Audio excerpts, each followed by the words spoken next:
Hey everybody, Ed here with the Digital Digest, and today I wanted to share a quick unboxing and first look at the Samsung Galaxy Tab S 8.4. This 8.4-inch Android tablet is priced at $399.99. It comes in white and titanium bronze. We'll be looking at the titanium color today. In terms of specifications, pretty much a mirror image to the Tab 8.4 Pro that I reviewed in the past. The key difference is, of course, the display type. We now have a Super AMOLED display. That's what the Tab S lineup is all about. Both this 8.4 as well as the 10.5 Tab S devices really offer, in my opinion, the best display you're going to find on any device on the market. And that is the premium you're paying for what Samsung has to offer here. So in terms of specifications, again, almost a mirror image to the Tab 8.4 Pro. You do get 3 gigs of RAM as opposed to the 2 offered in that device. But the display is what this is really all about. You also get a fingerprint scanner, but pretty much everything else is the same. The Octa 5, that is an 8-core Samsung chip, drives the entire experience. One quad-core processor running at 1.9 gigahertz. The lower-powered quad-core for lighter tasks clocked at 1.3. Mali graphics, 8-megapixel rear camera, 2.1 megapixel front-facing, and really overall a very solid package. Bluetooth 4.0, the dual-band Wi-Fi performance I expect to be best in class because Samsung, after all, does make a lot of mobile products, especially tablets. But right now, this is their top-of-the-line offering in terms of both in the 8.4 and 10.5. And I'm very excited about both of these tablets as I begin this, or I should say start to get this out of the box, because it's been almost 2 years since we've had Super AMOLEDs in tablets, and that's just way too long in my opinion.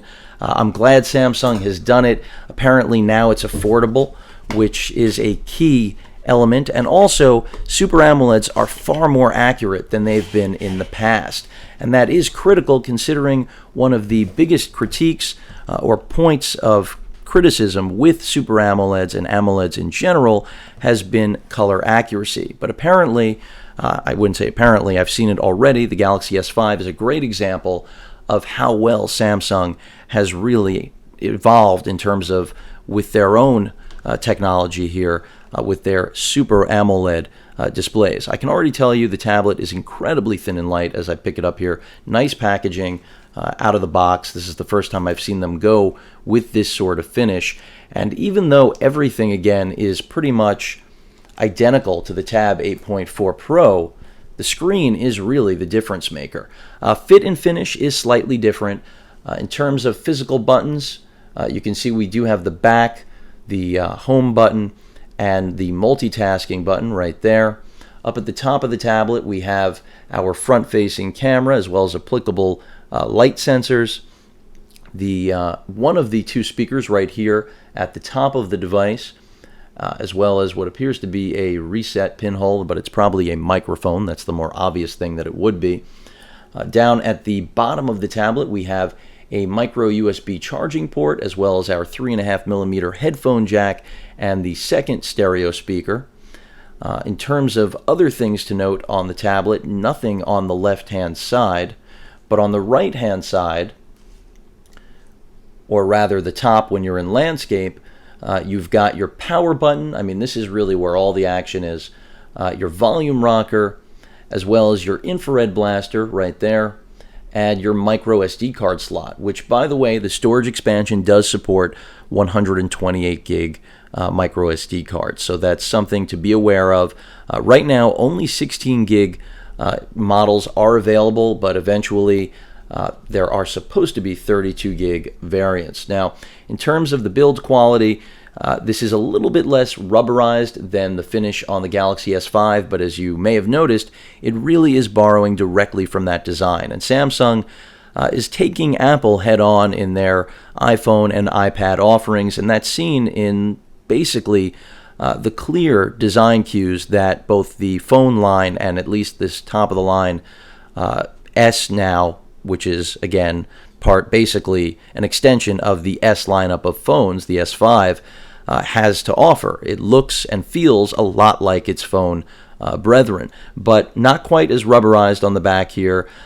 We have the little buttons here, which are for the optional case, which is expensive, but in some instances I've seen there have been many bundles right now, including the case for free. You can see the 8 megapixel camera right there up at the top with the LED flash, and that's pretty much it. So fit and finish, I like what I see. Let's go ahead and see if we've got any battery life here. A lot less plastic also on the tablet, I want to point out. And one thing I love about Super AMOLEDs is that you're not going to have the build quality issues that you have with LCDs.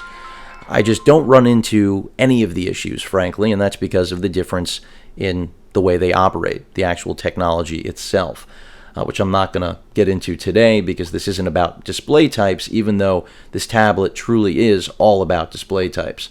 I'm not going to log into anything. I just want to get you to a home screen so that you can actually see what things look like as I agree to Samsung to sign over. Come on, let's go. No Google for us, at least now. And just skip through this. And you're seeing what you will experience if you pick one of these up.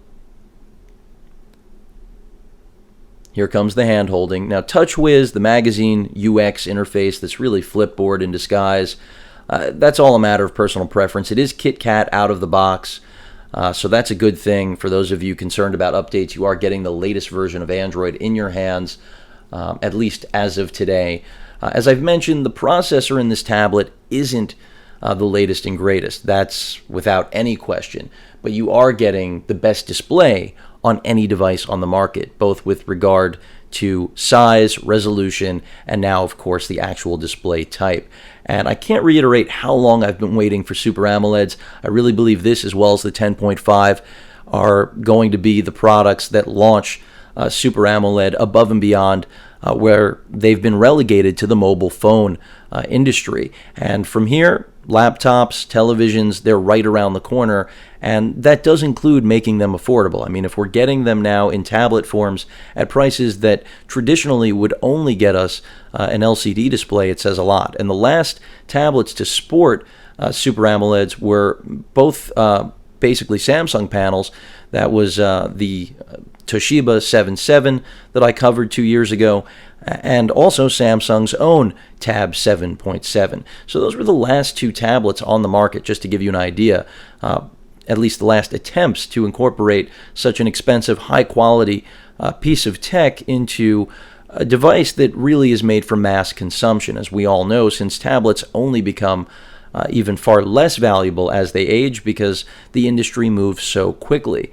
In terms of the software, it's just like what you're going to experience with an S5. I wish that we had Note versions of these tablets already, but again, this is the S lineup, so you're not seeing that. And even though I did say at the beginning of the video that the S is all about Super AMOLED, that really isn't what it's about. It just happens to be here. It's more coincidental, I guess, but it does really represent the flagship. And Samsung's been promising us Super AMOLED tablets for a long, long time. So they're finally delivering, and I consider that to be a very important thing to have finally delivered on.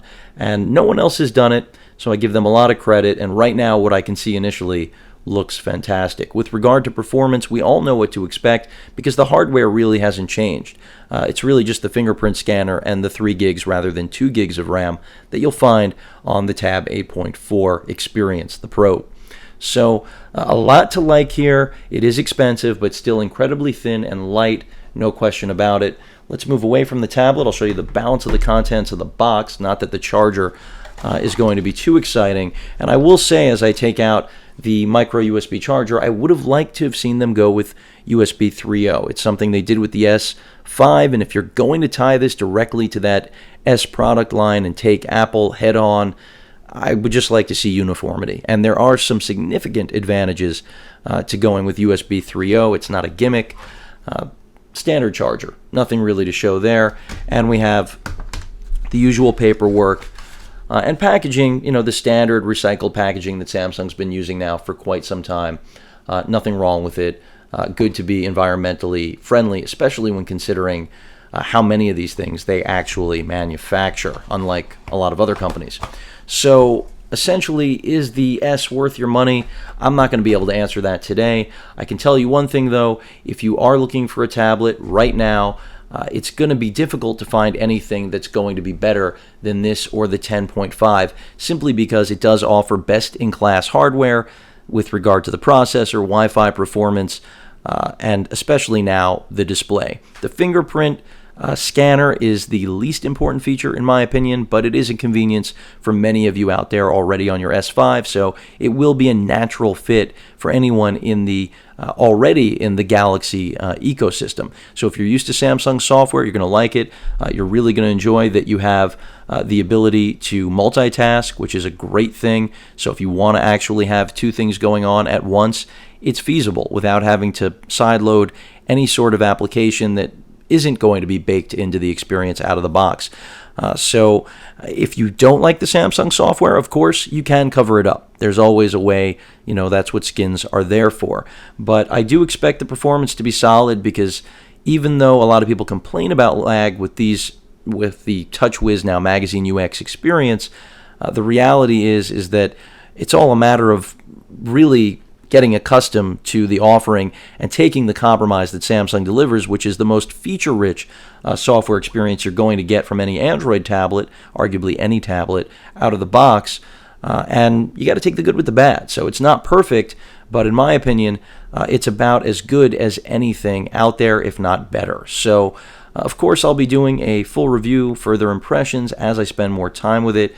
But a lot to like here. Also, I am very excited about the 10.5 because that's the first 10.5-inch, much like this is the first 8.5-inch Super AMOLED or AMOLED display on any device ever made. Any questions or comments, please feel free to post them. And of course, as usual, please feel free to subscribe. Later.